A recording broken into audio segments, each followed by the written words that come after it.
안녕하세요. 단원 FM 88.7MHz 정세경의 애플입니다. 청취자 여러분 그동안 안녕하셨나요? 너무 오랜만에 뵙죠. 네, 이제는 좀 더 자주 뵐 수 있도록 노력하겠습니다. 윤석열 대통령의 지지율이 19%가 안 되고 있답니다. 그래서 이는 이제 박근혜 정권의 몰락과 아주 비슷한 양상을 띠고 있는데요.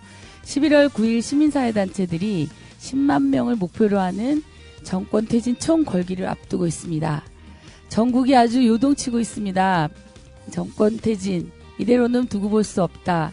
이런 시민들의 마음을 모아 윤석열 퇴진 투표에도 함께해 주시기 바랍니다. 이런 가운데 오늘은 아주 귀한 손님 모셨습니다. 단원 FM 본부장이시고요.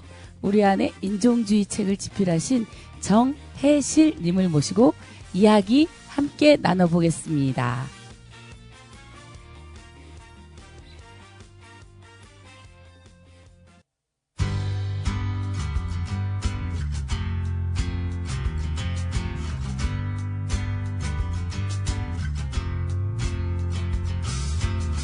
일어나 순간 가난한 여인이 굶어 죽은 자식의 시체를 안고 가난한 사람들의 동네를 울며 지나간다.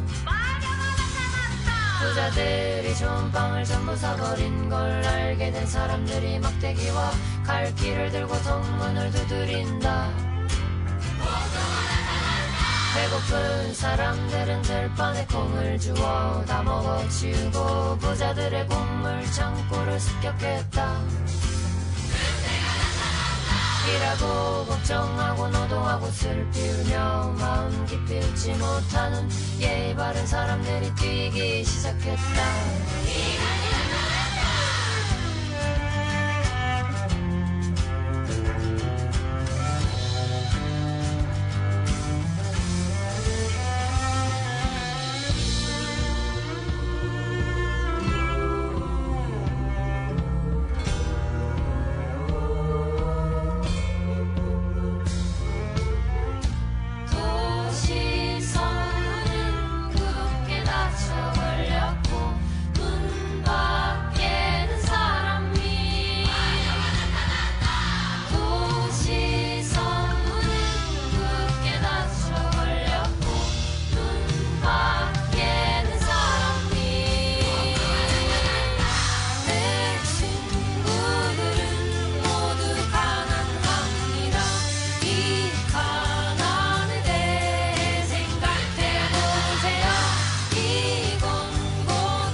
안녕하세요.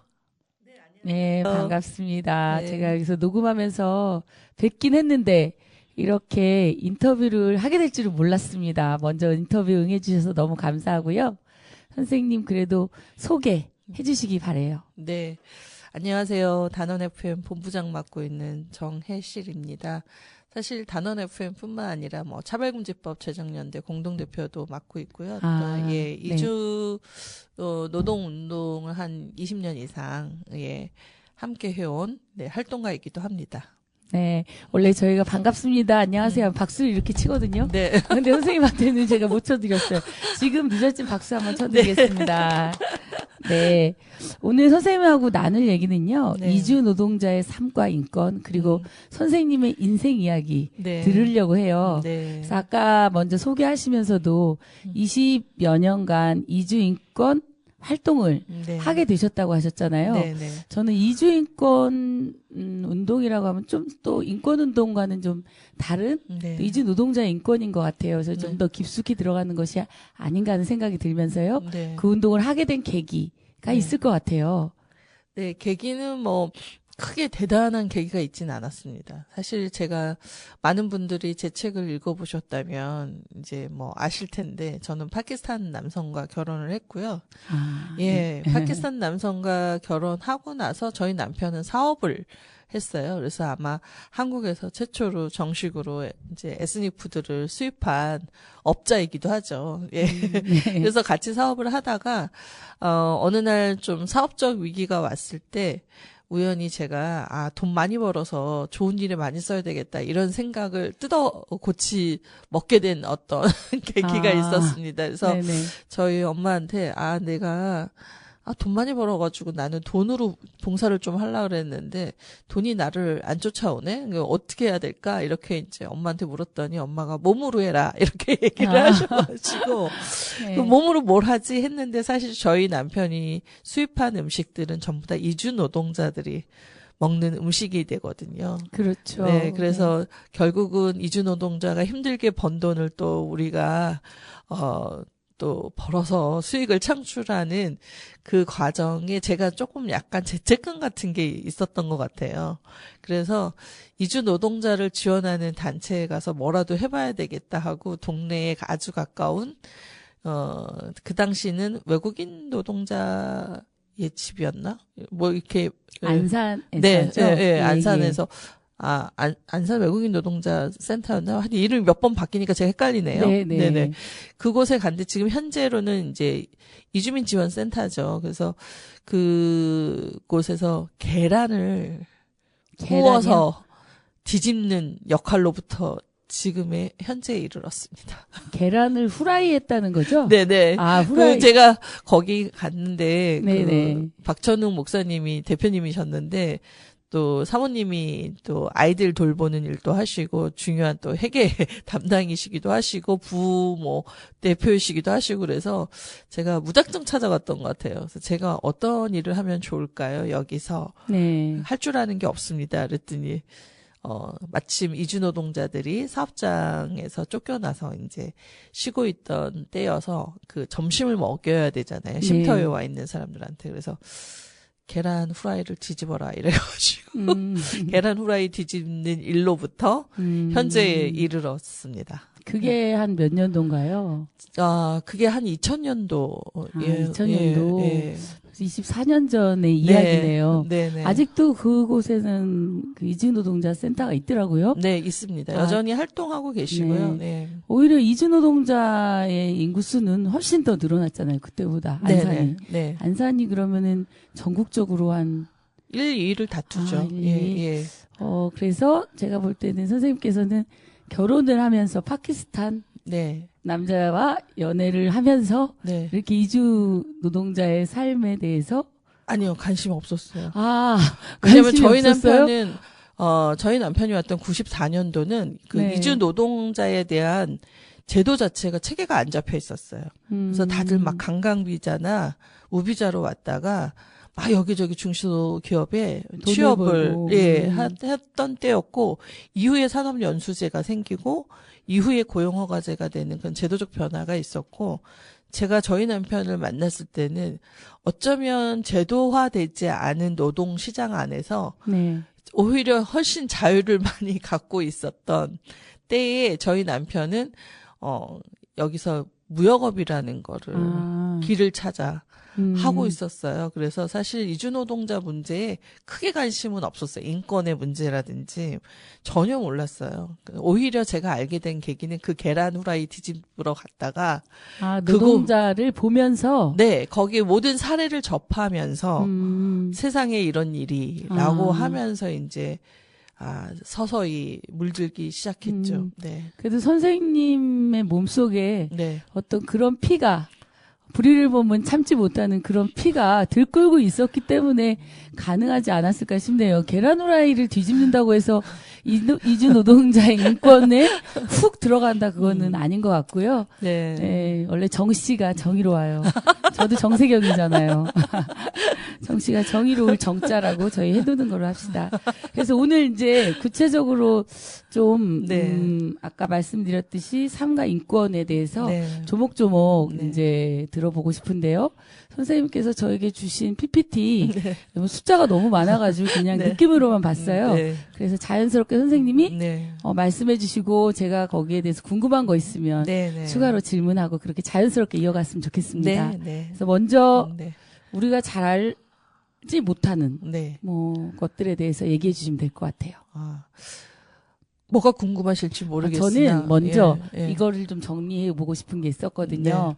저는 우리가 안산이 1위를 다툰다고 했었잖아요. 근데 다문화 도시라고 하는 거를 너무 자연스럽게 문화가 어우러진 도시. 그래서 좋은 뜻으로 이렇게 받아들였거든요. 근데 선생님이 인터뷰하는 걸 보시고 이거 굉장히 이거 나쁜 뜻이구나 이런 걸 느낀 거예요. 그러니까 저희 아들이 관산 중학교를 들어갔는데 거기에 첫날 갔는데 학부모총회를 갔는데 50여 개국의 아이가 있는 거예요. 200명도 안 되는 그 중학교 3학년까지 정말 다양한 아이들이 있었는데 상주하는 선생님은 중국 사람 한 명뿐이 없었고 나머지 아이들은 한국말을 조금 잘하는 애가 못하는 아이를 자기네 언어로 얘기해주는 이런 거를 보면서 어떻게 느꼈냐면 이게 무슨 다문화 도시야 그냥 그런 생각이 들었거든요. 뭔가 서로가 이렇게 평등해야지 그게 인정이 되는 거 아닌가 이런 생각하면서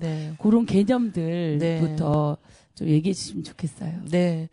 아무래도 이제 사람들이 다문화라는 말을 많이 쓰게 된 계기가 있습니다. 사실 국적법 바뀌기 전에 그리고 다문화 가족지원법이 바뀌기 전에는 특별한 규정되는 말이 잘 없었죠. 그래서 이제 뭐 외노자, 외국인 근로자, 뭐 이런 식으로 부른다거나 아니면 이제 주로 국제 결혼한 사람들이잖아요. 이 다문화 가정이. 그래서 그 국제 결혼 개념 안에서 이 결혼들을 뭐라고 지칭하는 말은 없었어요, 사실. 그랬는데 이제 저희 나라가 워낙 미군 기지를 중심으로 국제 결혼이 성행했기 때문에 국제 결혼에 대한 이미지가 굉장히 안 좋았습니다.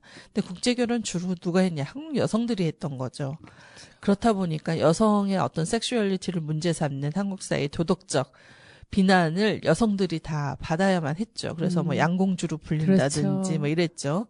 그래서 그 사이에 태어난 아이들을 뭐라고 불렀냐면 혼혈이라고 불렀는데요. TV라고도 부르고 혼혈아라고도 부르고 잡종이라고도 부르고 그랬죠. 그래서 혼혈은 이제 피가 섞였다라는 의미여서 그게 왜 부정적이었냐. 우리가 단일 민족인데 니들이 여자들이 몸 관리 잘못해서 맞아요. 외국 남자랑 붙어 먹어서 낳았는데 피를 더럽혔다 이런 의미였던 거예요.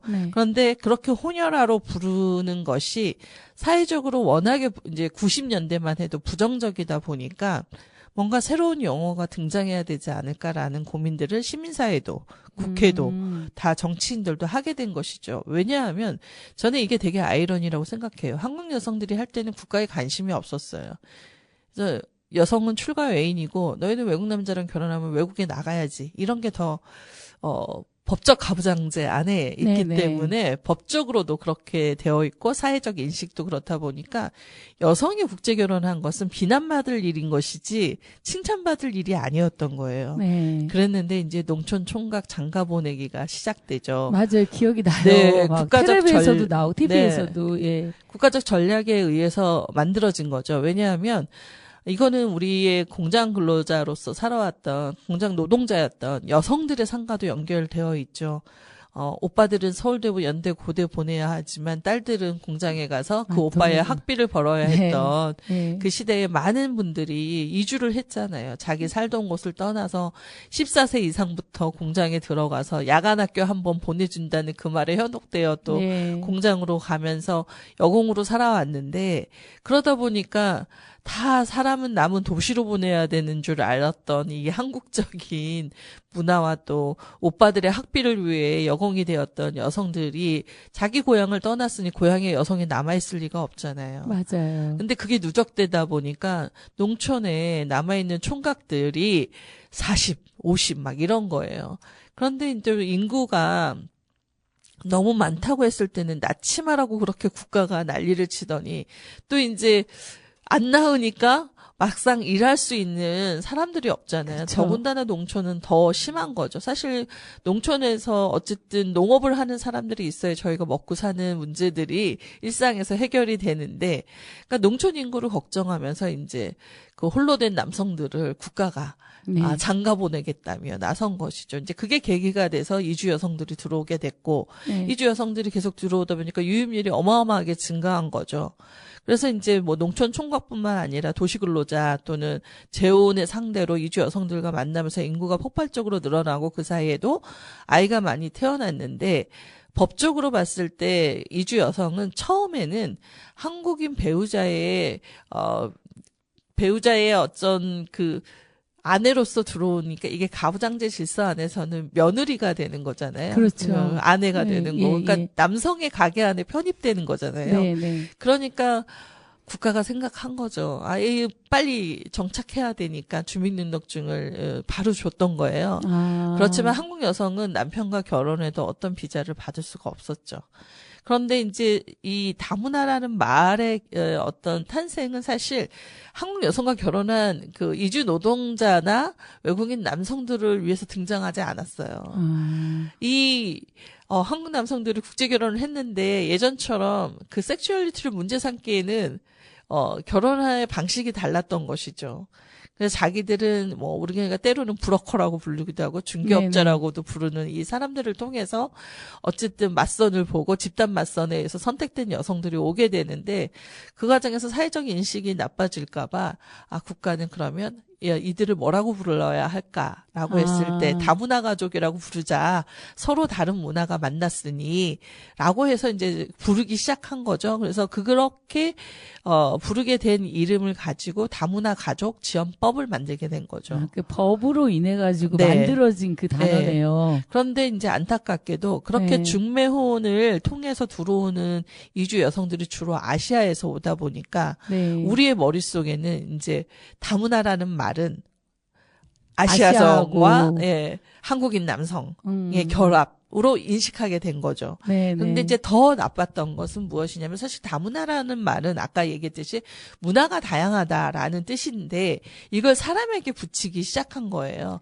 그래서 법의 정책지원상 다문화가족지원법의 용어로서는 적절할지 모르나 사실은 개별 주체들은 다 다르잖아요. 베트남 그렇죠. 사람도 있고 네네네. 캄보디아 사람도 있고 다 있는데 네. 우리가 백인도 있잖아요. 사실 그렇죠. 국제결혼 안에는. 네네. 그런데 이 서구 유럽에서 온 사람들에게는 잘 붙이지 않는다는 거죠. 이 사람들의 머릿속에는 뭐가 있냐? 아시아, 특히 가나안. 이 항상 같이 붙어 다니는 거죠. 그러니까 빈곤과 아시아가 붙어 다니면서 그 언어가 굉장히 긍정적 언어일 수가 없는 게 된 거잖아요. 그런데 또 그렇게 사람에게 붙이면 안 되는 말을 다문화 학생, 다문화 군인, 다문화 여성, 다문화 이렇게 계속 꼬리표가 계속 붙는 거예요. 그러면 이제 사람들은 그 개별 사람의 어떤 개성, 그 사람이 갖고 있는 인격적인 것을 총체적으로 아는 게 아니라 다문화 학생으로 불리는 순간, 걔는 학습이 좀 부진하구나, 한국말을 못하는구나, 왕따를 당하는구나, 집이 가난하구나, 막 이런 식의 어떤 편견, 고정관념에 노출되기 시작한 거죠.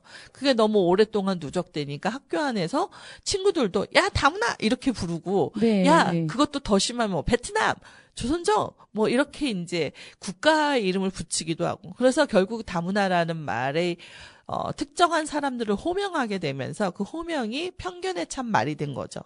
그래서 우리가 그 개별 사람을 알려면 사실 제가 정세경 선생님과 이렇게 만나고 있지만 아직도 모르는 게 많잖아요. 그렇죠. 내가 정세경 선생님을 다 알려면 정말 몇 년에 걸쳐는 정말 친분을 쌓고 서로 좀 친해져야 알 수 있는 건데, 우리는 그래서 다른 사람의 정체성을 함부로 규정하기가 어렵잖아요. 네, 네. 정세경은 이래 이렇게 얘기가 어려운데 그 다문화라는 말을 붙이는 순간 사람들이 상상하는 고정관념은 정해져 있는 거예요.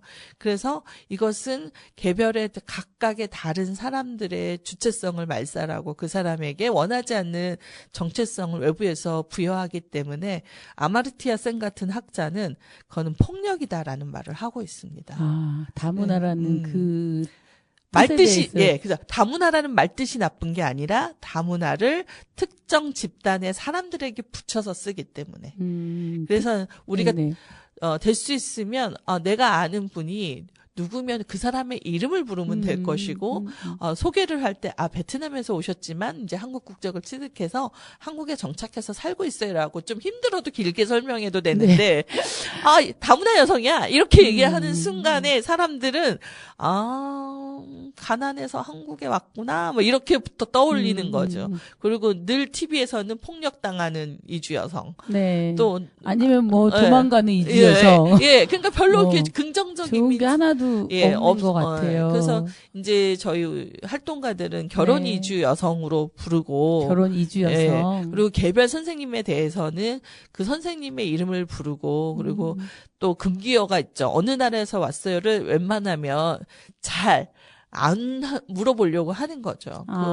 그래서 사람들은 어느 나라에서 왔어요가 뭐가 나빠요? 나 궁금해서 물어보는 건데 그러지만 이제 이게 미국 같은 데서 오랫동안 살아온 이민자로 살아온 한국 사람들이 느끼는 입장은 내가 미국 시민권을 갖고 있어도 너는 자꾸 어느 나라에서 왔어 물은 건 너는 우리 미국 사람 아니야. 그렇죠. 그걸 강조하기 위함인 거죠. 그러니까 다문화라는 말도 어떻게 보면 한국인 가족과 다름을 강조하는 언어가 돼버린 거예요. 우리가 또 우월하다는 거. 너네는 가난하고 우리는 우월해서 너네 여기까지 온 거 아니야? 우리의 혜택을 받는 거 아니야? 이런 걸 강조하기 위해서 묻는 것일 수 있다.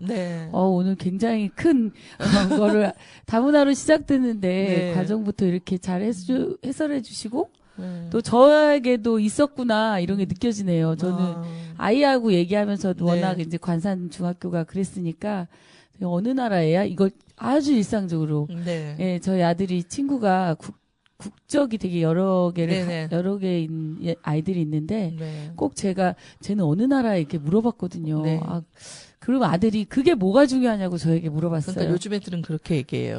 정말 부끄럽네요. 지금 아무 생각이 없었는데 너무 부끄러웠어요. 아니 그래서 이주민 부부인 경우에는 어느 나라에서 왔다는 게 또 확실할 수도 있어요. 몽골 사람끼리 결혼했다던가 베트남 사람끼리 결혼했다. 근데 한국인과 결혼했는데 그리고 이제 국적은 한국인인데 출생등록 여기에 되어 있는데 그렇게 물어본다면 그건 우리가 아직 우리의 국민으로 받아들이고 있지 못하다는 또 반증이기도 해서요. 감사합니다.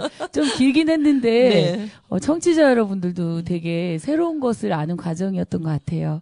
그래서 제가 오늘 선생님과 함께 나누고 싶은 얘기는 그 이주 노동자들이 겪는 어려움, 그 어려움을 사실 잘 모르거든요. 그래서 그거에 대해서 한 20여 년간 깊숙이 들어가셨기 때문에 얘기해 주시면 좋을 것 같아요. 그래서 체류 자격이 무슨 비자 같은 것도 여러 가지 비자가 있는 것 같고 그래서 그것부터 슬슬 풀어볼까요? 바로 할까요? 네. 그 이주 노동자들이 아까 이제 한국의 노동력의 부족으로 인해서 한국에 오게 됐다라는 말씀을 드린 것 같아요. 그래서 처음에는 어떤 체계가 없다 보니까 막 비자 없이 막 들어와서 미등록 상태로 오래 있는 사람도 있고. 미등록? 등록되지 않은, 그러니까 흔하게 불법 체류자라고 저희가 아주 잘하죠. 근데 불법 체류자로 부르지 말라고 유엔으로부터 권고받은 지가 꽤 오래됐습니다. 제가 2018년 제네바에 갔을 때 저희에게 중요하게 내린 권고 중에 하나가 미등록 이주민 또는 미등록 체류자라고 부르고 불법 체류자라는 말을 쓰지 말라. 사람은 불법일 수 없다라고 얘기를 했어요. 그러니까 그런 습관이 이제 불법 체류자로 부르게 된 습관은 사실 법무부 때문이죠. 법무부가 매번 이제 체류단속 이렇게 할 때마다 불법 체류자라는 이름을 불렀고 불법이라고 붙이게 되면 우리가 불법이라는 말 때문에 범죄를 떠오르게 되고 그래서 이들을 마땅히 단속을 할 때 막 토끼몰이식이라고 하거든요. 팔을 뒤로 꺾고 폭력을 행사하고 네네. 막 이렇게 해도 당연한 것으로 여기지만 사실 체류 초과자는 그런 범죄자가 아니에요. 이가 사람을 죽이지도 않았고 뭐 폭력을 행사한 것도 아니고 단지 서류상에 30일을 체류한다거나 또 석 달을 체류한다거나 4년 8개월을 체류하기로 했는데 그 기간을 넘어선 사람들인 거. 예. 그래서 모든 해외 나라들은 체류 초과자라는 말 또는 undocumented 서류가 미비한 사람들이라고 부르는 것이지 이걸 불법 체류자라고 부르진 않거든요. 근데 일리걸로 부르게 되면 우리는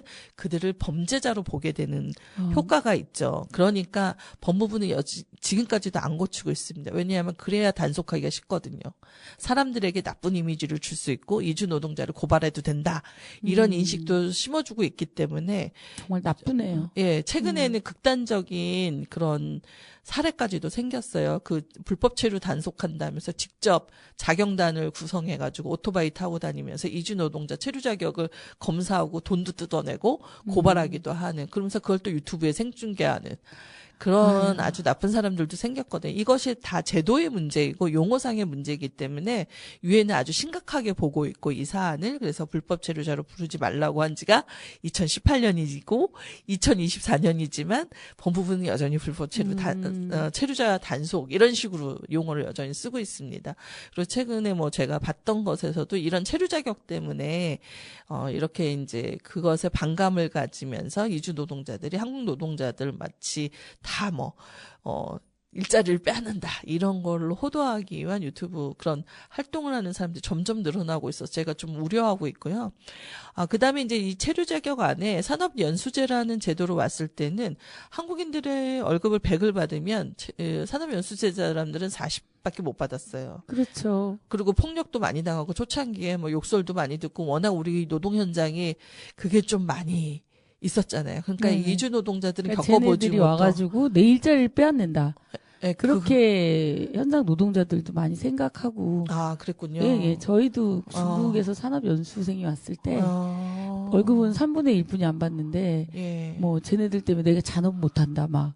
그쵸. 예, 그런 식으로 생각하는 그런 게 있는 것 같아요. 네네. 그래서 당시에 우리의 운동은 최저임금법 똑같이 적용하라.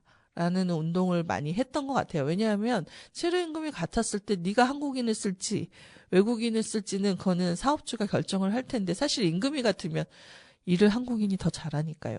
예, 더 쓰지 않겠냐. 근데 임금의 차이가 불러오는 기존 노동자에 대한 위협이 있잖아요. 언제든지 너희들도 쫓아내고 이주 노동자 부를 수 있어. 이런 위협이 있다 보면 노동자를 길들이게 하는 수단이 좋은 되죠. 수단이죠. 네. 서로 경쟁하고. 네. 그래서 이제 그런 부분에서 산업연수제를 실시를 했는데 문제는 이주 노동자들도 처음에 왔을 때는 이 월급이면 살지라고 생각했겠지만 그렇죠. 막상 와서 보니 한국 물가가 어마어마하고 본국에 송금도 해야 되는데 택도 없이 못 살고 그리고 억울할 거예요. 같은 시간 노동을 했는데 왜 저는 100을 받는데 나는 왜 40을 받아? 이런 억울한 마음이 생겼을 때 또 공장 안에서 폭력까지 발생하니까 나 이러면 때려치고 도망가야지라는 마음이 들었겠죠. 네. 그러다 보니까 산업연수제 시절에 미등록 체류 비율은 거의 70-80%에 육박했던 거예요.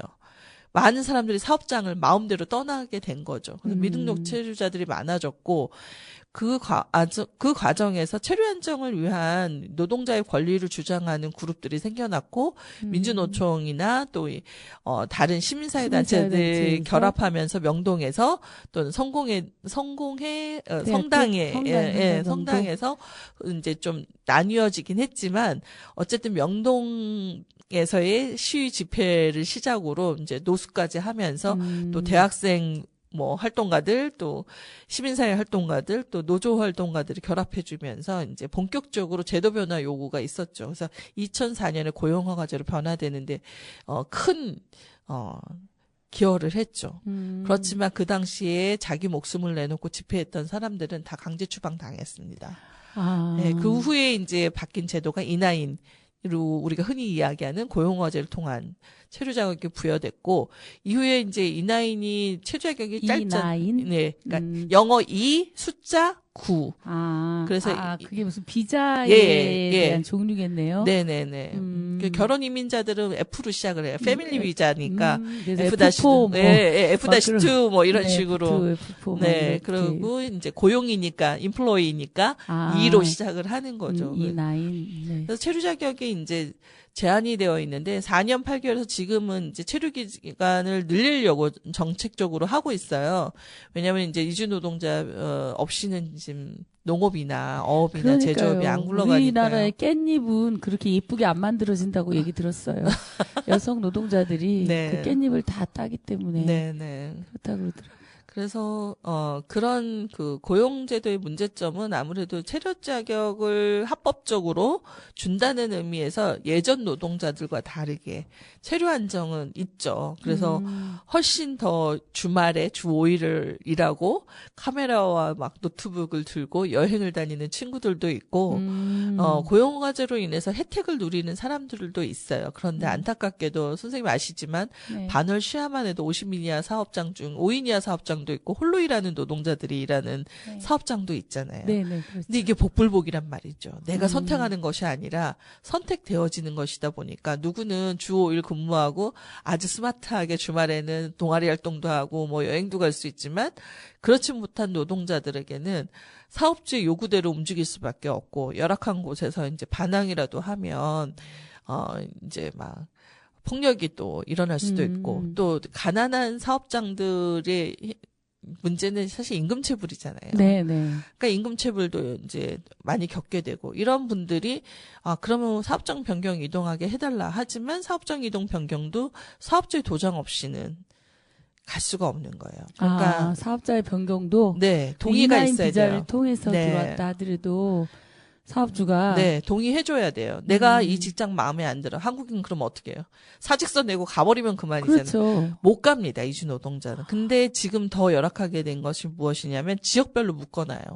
그래서 너희가 경상도에 왔어? 경상도 어느 지역이야? 그럼 그 지역 안에서만 움직여야 돼요. 너무 근데 예전에는 감옥이네요. 거제도에서 네. 일하다가 나 마음에 안 들어 안산 갈 거야 이렇게 해서 안산으로 사업장 이동 변경을 할 수가 있었거든요. 네. 지금은 오히려 그거를 더 못하게 해놨어요. 저희의 그 이주노조 후퇴한 거죠. 네, 후퇴한 거죠. 이주노조 활동의 주 캠페인 슬로건이 캠페인. 예, 사업장 이동의 자유. 그게 사업장 이동의 지금 자유. 이게 이 뜻이었군요. 네. 나는 이게 무슨 말인지 아. 5.1절 같은 데 가면 네, 그거에 이제 그 프랜카드를 봤는데 네. 도대체 저게 무슨 소린가 했는데 네. 그걸 막아놨기 때문에 네. 그 투쟁을 하고 있다. 그래서 이제 사업장 이동 변경이 가능한 조건들이 네. 임금체불이 막 2천만 원, 막 1,000만 원, 3천만 원 이런 식으로 쌓였을 때 이제 그걸 싸워주는 이주노동자 지원 단체들하고 막 고용노동부 가서 소송 걸고 막 이렇게 해야 겨우 받는데 임금체불된 돈도 다 못 받아요. 협상을 해야 돼. 배째라 하는 거죠. 나 돈 없어. 그러면 500 깎아주기도 하고 뭐 1,000만 원 깎아주고 어떤 사람은 진짜 나쁘네요. 네, 4천만 원 못 받고 간 노동자를 저희가 촬영한 적이 있거든요. 네. 근데 정말 그 캄보디아 노동자는 농업 위주 노동자로 왔는데 4천을 떼였어요. 4천. 네. 너무 큰 돈 아니에요? 너무 큰 돈이죠. 그 4년을 그냥 부려먹은 그러니까요. 거죠. 월급이나 네. 많이 줬겠어요. 네. 1년을 그냥 비닐하우스에서 또 그랬을 네. 거 아니에요. 네. 주거나 뭐 네. 좋았겠어요. 네, 그래서 그런 식으로 이제 큰 사건 아니면 또 성희롱 약한 것 같고는 안 돼. 막 성폭력 당하고 막 아주 강간당해서 뭐 증명 안 쓰는 폭행을 당해서 뭐 엑스레이 촬영됐다고 그래야지 되는 거예요. 예. 그러니까 이제 그보다 덜한 사람들이 조력을 받으려면 결국 지원센터들이 이제 이주 노동자를 지원해서 증명해내고 변호사가 개입되고 이렇게 해야 겨우 이제 구제받을 수 있게 되는데 저희가 뭐 제가 조사한 건 아니고 한국여성단체연합에서 조사한 바에 따르면 사업주의 80 강간의 가해자, 네. 성폭력의 가해자가 80%가 사업주예요. 기가 막히네요. 예, 예. 네. 그래서 이제 이런 사건들이 있어야 겨우 사업장 변경할 조건이 되는 거예요. 그럼 그 사업주는 어떤 처벌을 받아요? 이제 다른 이주 노동자를 불러들일 수 없는 체류 자격에 이제 음. 쿼터에 이제 제한을 받죠. 그런 거 말고 뭐 다른 형사적 처벌이나 형사적 처벌은 이제 고소해서 그거는 민사소송을 가든 형사소송을 가든 복잡하다는 거죠. 그쵸. 직결이 아니라는 거잖아요. 예, 그럼요. 그 이주 노동자가 한국말도 제대로 못하는데 어떻게 사업주랑 막 이런 걸 해요. 한국인들도 들을수록 답답해 죽겠네 아주 그냥. 한국인 노동자들도 사실 싸우기 쉽지 않은 문제들이잖아요. 그렇죠. 맞아요. 예, 그래서 그런 문제가 있고 또 주거가 열악하다 보니까 이런 주거 일도 문제. 예전에 어디서 몇 년 전에 돌아가신 분 속행. 두 글자였는데 예. 이름이 네 맞아요. 동사하셨던 기억이 나는데 동사가 아니라요. 동사도 있었던 것 같아요. 네, 춥기도 했고요. 그때 예. 이제 전기가 들어오지 않아가지고 네. 이제 다른 노동자는 추워서 다른 곳에 가서 잠을 잤고 이 노동자는 몸이 안 좋으니까 딴 곳도 가기 싫었던 거예요. 네. 근데 자기 방에서 잠을 자다가 죽은 게 아니라 다른 방에 가서 이제 각혈을 하고 죽었는데 네. 그게 이제 너무 괴로워서 그게 그렇게 된대요, 사람이. 기어서 다른 곳으로 살기 위해서 옮겨가게 돼서 결국 딴 방에서 죽게 됐을 거다. 아마 더 따뜻한 곳, 뭐 그랬을 거다 했는데 저희가 지금 단원 FM의 대표님이기도 하시고 지구인의 정류장 대표이신 네. 김희찬 대표님과 그다음에 여기 안산의 원곡법률사무소의 최정규 변호사님 네. 그리고 이제 또 포천에 계시는 목사님 그리고 심사에 또 이주 노동운동 하시는 분들이 다 같이 그 포천에 갔었죠. 네. 정말 현장을 봤죠. 너무 열악하기 그지없고 전기가 끊겨서 추워서 덜덜 떨고 있는데도 고쳐줄 생각을 사업주가 안 하고 있었던 거죠. 근데 속행은 이미 몸이 나빠질 대로 나빠진 거예요. 그러니까 이게 이제 이주 노동자의 건강권과 연결되는 문제인데요. 주거권과 건강권은 다 연결이 돼 있는 거죠. 의식주는 기본. 예. 그러니까 이게 임금을 줄 때 최저임금을 지키지만 기숙사 비용을 뜯어요. 사업주들이. 근데 그 비닐하우스 같은 허름한 곳에 컨테이너 하나 넣어놓고 생활하라고 해놓으면서 작게는 15만 원 2당 머리 수당. 그러면은 뭐 10명 막 이렇게 집어넣으면은 150을 받는 거예요. 근데 이제 4-5명이 같이 잤다고 하니까 어떤 사업주는 막 40을 걷기도 하고 30을 걷기도 지네 하고. 마음대로. 예. 그리고 여기는 주거가 아니잖아요. 그래서 그렇죠. 기숙사에도 해당되지 않음에도 불구하고 법무부가 이걸 이제 용인해 준 거죠. 임시주거로 용인해 준 거죠. 사실은 연결이 돼. 불법적인 네네. 주거임에도 불구하고 그러니까 사업주는 급여에서 내가 한 200 얼마를 줄 건데 기숙사 비용을 빼고 그다음에 이제 밥 식대도 떼고 뭐 다 뗄 거 아니에요. 예, 그렇죠. 뭐 그렇게 이제 이래저래 떼다 보면 노동자가 실제로 손에 지는 거는 얼마 되지도 않겠네요. 그런 상황에서 이제 5인 이하 사업장은 4대 보험 의무 가입이 아니고 농업 이주 노동자들은 사실 주 5일 근무제 적용 대상도 아니에요. 아까 휴게나 뭐 이런 일들에서 적용을 받죠. 근로기준법 63조 그렇죠. 예에서. 그래서 그러다 보니까 노동 시간이 좀 길죠. 그러니까 제조업하고 다르잖아요. 새벽같이 일어나서 나가서 일하다가 비 오면 쉰다던가 아니면 너무 뭐 해서 못한다. 이러면 한 달에 한두 번 정도 쉴까 말까 한 거죠.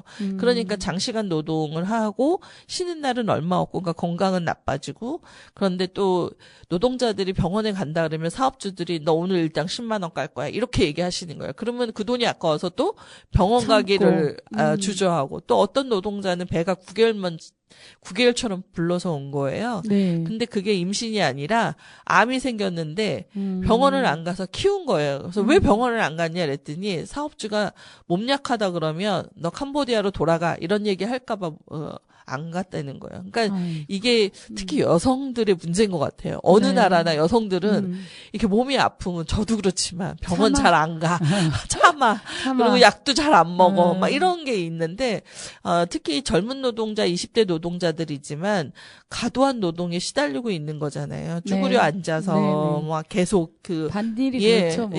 그러다 보니까 자궁에 가장 문제가 많이 생기기도 하고 화장실을 못 가게 해요. 그러니까. 사업주가 제때 왜 자꾸 일 안 하고 화장실 가는 거야? 이러면서 그러다 보면 참다 보면 이제 신장까지 무리가 와서 뭐 이제 호수를 꽂고 온다든지 뭐 이런 일들이 있는 거죠. 그런데 이분들이 5인 이하 사업장일 때는 직장 후보가 적용이 안 돼서 개인 돈을 들여서 의료 진료를 받아야 되는 거예요. 그러다 보니까 금액적으로 부담이 되니까 안 갔을 수도 있죠. 그런데 이제 이후에 속행 사건 이후에도 네. 문제가 됐지만 뭐 여러 의료 보험이 좀 지금 적자를 향해서 네. 하고 있다 보니까 강제 징수가 필요했겠죠, 국가는. 네, 네. 그 대상을 이주 노동자로 삼은 거예요. 근데 사실 5인 이하 사업장이라 하더라도 어차피 의료보험 낼 거면 의료보험을 직장 후보 적용해주면 되잖아요. 그럼 그렇죠. 사업주가 일부 부담하고 본인 부담하면 되는데 그거를 안 해주는 거예요. 그 대신 어떻게 했냐? 지역 후보를 강제한 거예요. 지역 후보는 더 높잖아요. 13만 얼마씩 내는 거예요. 그러니까요. 1인당. 그러니까 이거는 무슨 4인 가족보다 비싸게 내면서 사는 거예요. 그래서 결국은 속행 사건 이후로 모든 이주 노동자는 13만 원 이상의 그 지역 후보 강제 가입이 됐죠. 그래서 만약에 가입을 안 하면 이제 취업도 못하게 하는? 네. 취업에 불이익을 주는, 그러니까, 아까 뭐랄까, 그러니까, 비자 연장에 불이익을 주는. 왜냐하면 취업은 해서 그 전에 오거든요. 근데 너무 네. 웃긴 게 의료보험을 바로 적용 안 해줘요. 6개월 이상 넘어야 돼요. 그러면 6개월 사이에 만약에 뭔 일이 났다, 내 그럼, 몸에. 그럼 후보 적용 안 되는 거죠. 네. 근데 돈은 국고로 들어가는데, 네, 이런 일이 생기는 거죠. 참. 그래서, 여러 통계 조사에 의하면, 의료보험, 의료 접근성 떨어지는 이유가 뭐냐라고 봤을 때 설문의 1번이 비싸서예요. 그래서 여기에는 이주 노동자만 해당되는 게 아니라 뭐 난민, 뭐 이런 분들이 또 해당이 되죠. 네. 그래서 난민들이 많이 모여있는 동두천 쪽에서도 조사했을 때 의료 접근성 떨어지는 이유 중에 1번이 뭐냐라고 물어봤을 때 비싸서 의료비가 네. 비싸서라고 하는데 제가 94년도에 남편하고 결혼해서 이제 96년, 97년에 딸을 먼저 놓고 그다음에 아들을 낳았잖아요. 네. 외국인이었어요. 저희 아이들은 당시. 그래서 의료보험 적용 대상이 아니어가지고 병원에 가면 딴 애들은 1,000원, 2,000원 약값을 내는데 저희 아이는 진료받고 만 얼마, 약값도 만 얼마 이런 식이었던 거예요.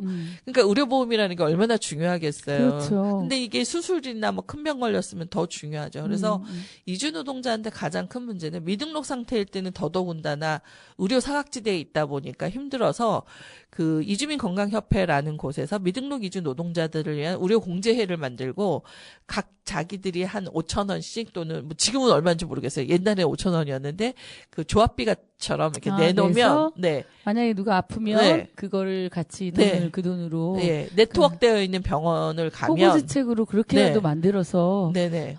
그렇게 하게 됐군요. 네네. 그래서 이제 그걸 이용할 수 있는 미등록 이주 노동자면 다행이지만 사실 또 이제 두렵잖아요. 체류 단속에 걸릴까? 막 이러다 보니까 이주민 체류 자격은 어떻게 보면 건강권과 또 연결돼 있고 주거권도 건강권과 연결돼 있고 그렇죠. 그러니까 이주 노동자의 삶이라는 건 삶의 질은 결국 내가 일하는 작업장이 어떤 곳인가, 사업주가 어떤 방식으로 내 임금을 계산하는가, 그리고 나는 어떤 음식을 먹으면서 또 사는가, 그리고 주거 환경 안에서 나는 피곤을 해소할 수 있는 충분한 휴식 시간을 누릴 수 있는가 등등이 다 연결되어 있습니다. 진짜 그런 것 같아요. 그러니까 처음 사업장을 어딜 들어가는 것도 굉장히 네. 복불복이죠. 굉장히 중요한 것 같다는 생각이 들고요. 되게 다양한 얘기 들었는데 잠시 또 음악 한번 들으면서 또 다음 이야기 이어볼까 해요. 네. 네, 다음 곡은 뭐 듣고 싶다고 하셨죠? 뭐 틀어주실지 모르겠지만 저는 김목인의 김목인 처음 들어요. 그 예. 가수는 예, 인디 밴드인가 봐요.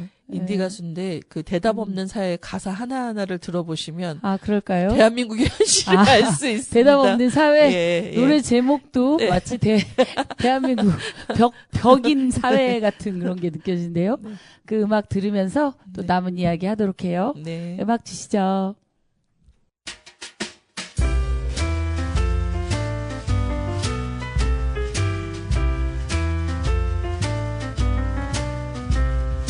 대답을 못 들은 사람들이 길 위에 나와 있네. 추운 날씨에도 대답을 들으러 대답을 못 들은 사람들이 길 위에 나와 있네. 험한 날씨에도 질문을 던지러 누가 그랬나. 질문은 부끄러운 게 아니라고 뭐든지 물어보라고. 질문이 끝나고 나면 침묵이 흐르고 저 사람 누군지부터 물어보는군. 대답을 못 들은 발표자가 원고를 집어넣네. 수고하셨다는 박수를 받으며 대답을 못 들은 학생들이 조용히 책을 덮네. 자신의 질문들에 뒷문을 던지며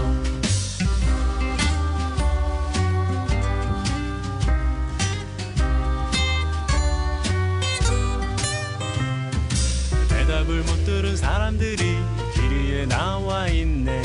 더운 날씨에도 대답을 들으러 대답을 못 들은 사람들이 길 위에 나와 있네. 험한 날씨에도 질문을 던지러 누가 그랬나. 질문은 부끄러운 게 아니라고 뭐든지 물어보라고. 질문이 끝나고 나면 침묵이 흐르고 저 사람 누군지부터 물어보는군. 위에서 내려온 질문에는 대답을 했는데 추운 날씨에도 옷을 챙겨 입고서 위에서 내려온 질문에는 대답을 했는데 바쁜 생활에도 시간을 쪼개가면서 대답을 못 들은 사람들이 길 위에 나와 있네. 추운 날씨에도 대답을 들으러 대답을 못 들은 사람들이 길 위에 나와 있네. 험한 날씨에도 질문을 던지러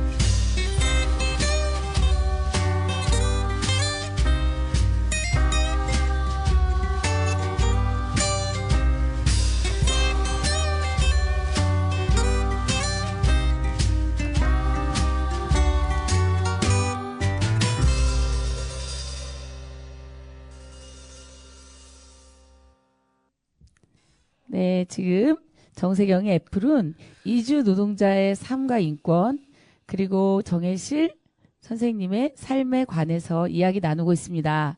다음은 우리 안산 지역 이야기를 들어보고 싶어요. 안산 지역이 아까도 말씀했듯이 전국적으로 1, 2위에 노동자들, 이주 노동자들이 많다고 하는데요. 그러면서 많은 일들도 있을 것 같아요. 부딪히는 일들. 또 지금 현실적으로 좀 드러나는 그런 문제들, 또 해결 방안, 그런 부분들 말씀해 주시면 되게 도움이 될 것 같습니다. 네, 짧게 말씀드리면 안산에 한 110개국이 넘는 이주민들이 살고 있습니다. 110개국이요? 예, 근데 공식적으로 이나인 비자를 통해서 들어오는 네네. 이주 노동자들, 반월 시야공단에 일하시는 분들 말고도 이제 뭐 H2 비자라든지 뭐 이렇게 다양한 비자 형태로 들어오시는 동포들이 많습니다. 네. 고려인들도 있고 중국 맞아요. 동포도 있고 네. 이러신데요. 그 중에 또 많은 수가 건설 현장에서 또 일을 합니다. 사실 건설 현장은 아무나 일할 수는 없습니다. 이제 비자 제한이 있기 때문에. 비자 제한이 네, 있어요? 네, 건설은? 네. 그래서 이제 주로 중국 동포들이 과거에는 많이 일을 하셨는데 네. H2 비자를 갖고 있거나 뭐 국적을 가지신 분들. 그래서 또 그 체류 비자의 형태가 많이 다르죠. 이나인하고. 네. 그런데 그 외에 또 이제 국적을 취득하면 또 자유롭게 일할 수도 있고 또 이제 뭐 영주권을 획득한다든지 뭐 동포 비자라고 하는 형태로 오신 분들이 이제 건설 현장에서 많이 일을 하시다 보니까 네. 이제 건설 노동자들 사이에 이제 갈등이 있습니다. 특히 그 미등록 체류자의 경우는 체류 자격에 제한을 받지 않으니까 돈을 많이 준다고 하면 건설 현장에도 많이 들어오시겠죠. 그렇죠. 네, 그러다 예. 보니까 이제 그 안에서 갈등이 있는데 그와 관련해서 이제 안산시의회 그 대회의실인가요? 네, 네네. 거기서 건설 노동자의 지금 굉장히 심각하고 열악한 문제들을 논의하는 토론 자리가 있었습니다. 제가 분노에 찬 건설 노동자 두 분을 네, 발언으로 직접 목격할 수가 있었는데요. 사실 저희 이주노동 운동판 안에서도 민주노총 산하에 네. 건설 노조들이 가끔 불법 체류자 단속해라, 추방해라, 일자리에서 네. 쫓아내자, 맞아요. 이주노동자 저도 때문에 봤어요. 예, 예, 예. 죽는다, 힘들다 없다. 일자리가 없다. 자기네 네. 임금이 낮아진다. 이런 네. 얘기를 네. 저도 어쨌든 지나다니면서 얘기를 많이 들었거든요. 네. 근데 사실이다? 아니다. 사실이죠. 사실이다. 힘든 건 사실이고 네, 힘든 건 그분들이 사실이다. 화날 네. 수밖에 없는 상황도 사실입니다. 네. 그러니까 근데 문제는 문제의 진단과 해결의 방식은 그렇죠. 근본 우리가 문제. 다르기 때문에 이제 서로의 입장 차이가 있는 것 같습니다. 사실 이제 제가 그 현장에서 토론 현장에서 들은 얘기로는 근본적인 문제는 하도급의 문제인 거예요. 불법 하도급의 문제죠. 예, 불법 하도급의 문제였고 그게 이제 원래 노동자에게 지불해야 될 급여가 23만 원이면 하도급이 많아질수록 그렇죠. 금액이 다 깎이죠. 뛰어가잖아요. 예, 수수료 떼기고 그렇죠. 인력 사무소까지 떼고 나면 이주 노동자가 받는 건 한 13만 원 정도라고 해요.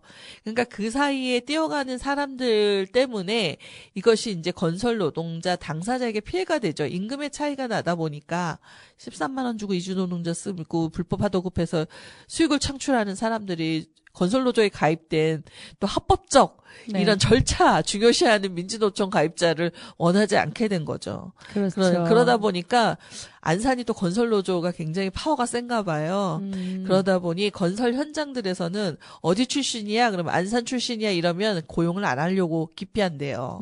그러다 보니까 한 달에 일자리가 막 너무 줄어서, 그러니까 반도 일을 못할 때도 있고, 그러니까 생계에 엄청난 고통을 당하는 거죠.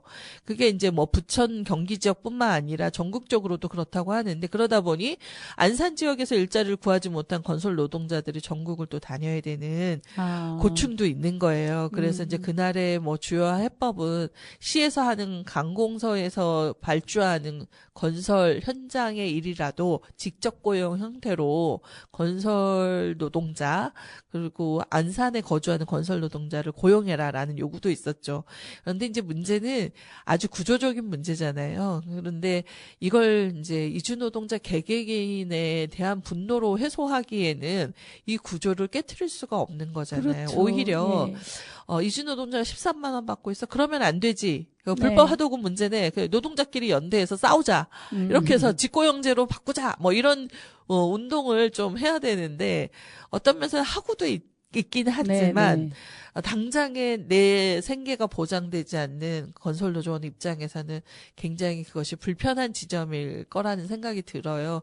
그래서 제가 말로만 듣던 건설노조원의 분노를 현장에서 보고서 가슴이 아팠지만 용기 있게 얘기했습니다. 이주 노동자 불법 체류자라고 부르지 마십시오. 이러면서 이제 얘기를 했죠. 그들이 이 사실을 다 알고 있지 않습니다. 인력사무소 통해서 고용될 때 그냥 일하러 간다고 생각하지 나의 일자리가 누군가에게 피해를 준다는 생각을 이주 노동자들은 미처 못하고 있을 것이다. 그런데 노동자끼리 단결해야 되는 거 아닙니까? 라고 이렇게 말씀을 드려서 미움을 많이 받았을 거라는 생각이 들어요. 겉으로는 표명을 안 했지만 아마도 그러지 않았을까 이렇게 예상하시는 거죠? 네, 그렇죠. 그래서 이제 다들 깜짝 놀라시죠. 우리 같은 편끼리 있는 줄 알았는데 웬 다른 이야기를 하는 사람이 있네 하면서 그래도 또 다른 한 분은 불법 체류자로 부른 거에 대해서 사과하시기도 하고 그랬는데 이 문제가 참 민주노총 안에서 굉장히 심각한 문제인 것 같아요. 그래서 토론회가 마련되고 있어요. 이제 민주노총 내에 이주 노동자 차별과 배제를 깊게 논의해보자 하면서 이제 여러 산단이 뭐 금속노조 등등 해서 들어오시는데 건설노조는 함께하지 않는다고 합니다. 너무 가슴 아픕니다. 네, 그러네요, 오히려 진짜. 모여서 더 얘기하고 그렇죠. 논의하고 예. 그리고 이주 노조 활동하시는 분들에게 이 해결 방안을 위해 함께 싸우자, 투쟁하자라는 얘기들을 해주시면 저희도 함께 건설노조의 힘듦과 또 건설노조도 다 똑같진 않거든요. 건설노조 안에 이주 노동자를 노조원으로 받아들이는 것도 많고 함께 싸우자고 하는 것도 분명히 있습니다. 근데 아무래도 미등록 이주 노동자들이 통제되지 않는다는 생각이 많으신 것 같아요. 인력사무소가 또 그걸 악용하기도 하니까요.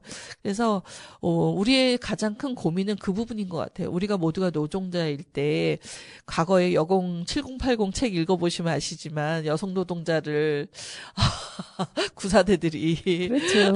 패고 똥물 뒤집어 씌우고 했던 YH 무역 사건이 있었던 것처럼 우리가 노동자의 권리를 얘기할 때 아직도 여전히 남성 중심, 그리고 한국인 중심 중심, 뭐 국적을 가름으로써 또 서로를 또 차별하고 또 배제하고 성차별로 또 여전히 예, 또 차별하고 이런 것들이 오히려 노동 운동하는 또 사람들 그리고 노동자로 살아가는 사람들 사이에서 없어져야 사실은 우리가 노동자로서 정말 망국의 노동자여 단결하라는 이 말을 지키며 살아갈 수 있지 않을까. 네. 그래서 열악한 구조에 놓인 이주 노동자에 대한 이해와 그다음에 구조의 변화를 통해서 이루어야 되는 평등의 문제를 네. 함께 논의하는 그런 사고로 접근해 주시면 어떨까 하는 마음이 있습니다. 아, 네.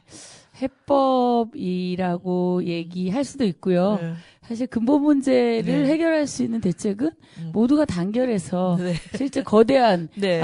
대답이 없는 저 정권과 싸워서 사회를 네, 개혁하고 변화시켜야죠. 변화시켜야 네. 되는 문제이기 때문에 네. 좀 더 통 크게 네. 우리가 하나가 되자 이런 말씀이신 것 같아요. 네. 그럼 정희수 선생님이 네. 바라는 그럼 사회는 어떤 사회인가요? 차별과 배제 없는 사회, 모두가 그렇죠. 평등한 사회 차별과 예, 배제 지향하고 없는 사회. 있습니다. 네. 차별과 배제 없는 모두가 평등한 사회를 위해서 네. 단원 FM도 만드신 거죠? 네, 그렇습니다. 예, 근데요, 청취자 여러분이 단원 FM이 지금 너무 어려움을 겪고 있습니다.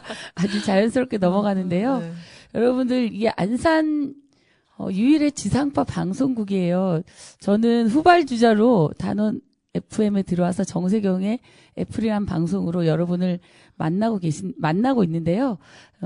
이 단원 FM에 만들어진 그런 계기. 네. 선생님이 만드신 장본인이시기 때문에 그래도 간단하게 말씀해 주시면 제가 도움의 손길을 요청하는 말씀을 청취자분들께 드리도록 하겠습니다. 네, 간단히 말씀드리면 안산에는 미디어 운동이 좀 저조합니다. 아, 다른 네. 지역에는 마을 미디어라는 형태의 미디어 운동이 굉장히 활발해서 전국에 300개가 넘습니다.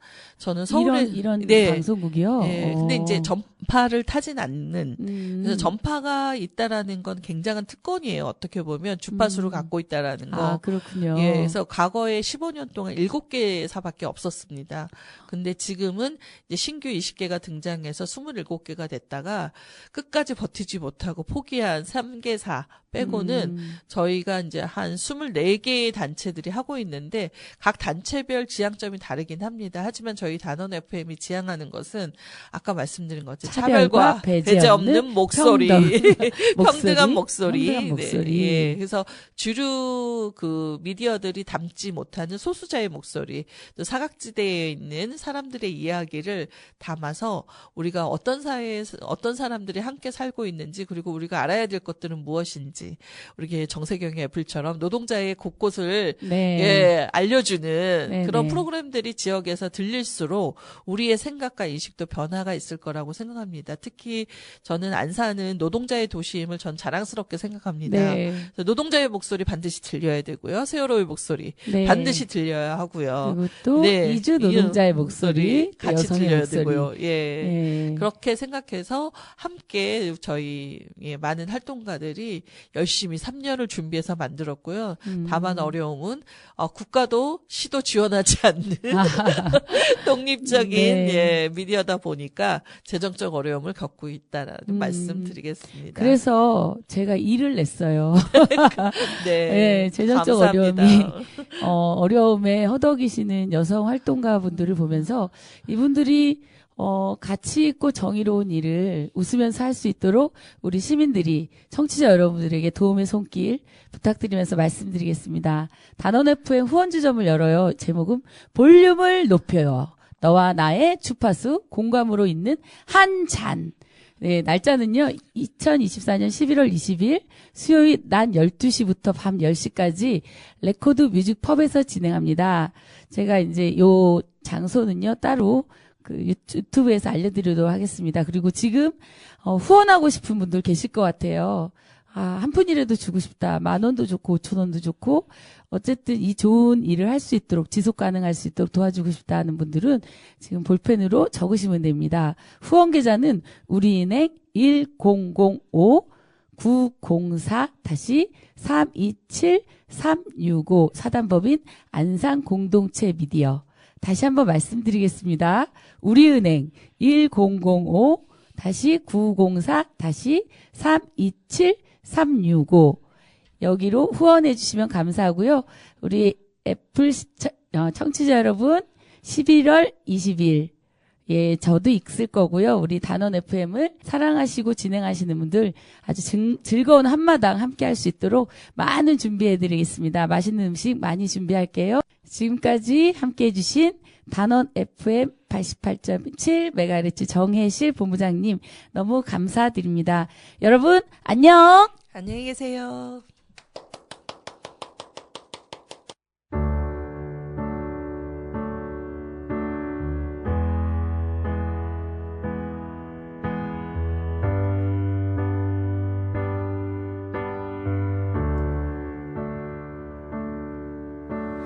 가시 같은 말을 내뱉고 날씨 같은 인생을 탓하고 또 사랑 같은 말을 다시 내뱉는 거 사랑 같은 말을 내뱉고 작은 일에 웃음 져놓고선 또 상처 같은 말